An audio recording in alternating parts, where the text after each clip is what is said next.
dostumuz Zaur abilə bir sual verdi. Dünənləri. Harda, hansı Zaur? Həmən Zaurdaydı. Həmən Zaurdaydı. İllərimin dostudur Çünki da. bizim dostumuz da obursu Zaurdaydı maşallah. Sual verdi. Dedi ki, Abil, sənin xanımın qısqanmır yeganəni. Heç hənanın yeridir. Mən də heç 4 il qoyaq bir kənara, lap dünənləridir. Zarım, dedim Zar, sən sualı yanlış adama verdin. Sən o sualı Habilə verməməlisən. Sən o sualı birinci mənə verməlisən. Bəli. Çünki mən xanımam. Bəli. Ki sənin oğlun var. Habilin boyundan yekədir maşallah bu oğlumun boyu. Yoldaşım da getsə Habildən geri qalacaq, yaraşıqsız adam da deyil. O sualı mənə ver, pərdə arxası. Mən də sənə deyim ki, qoy mənim evimdə qoymasınlar da, mən Habillə oxum. Sən o sualı Habilə niyə versən?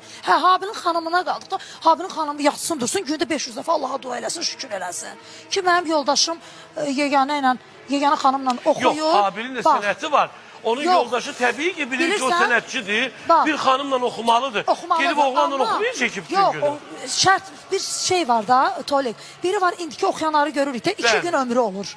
Bir duetdən ikinci duetə keçid ala bilmir. Artıq Habillə 8-9 dənə duetimiz var. Maşallah. Silsilə şəklində bütün toylara bir yerdə gedirik. İndi onun xanımı onu niyə qısqansın ki? Yeganənin yanında çörək qazanır, yoldaşı gözəl, dəyərli səsi ilə balalarına baxır.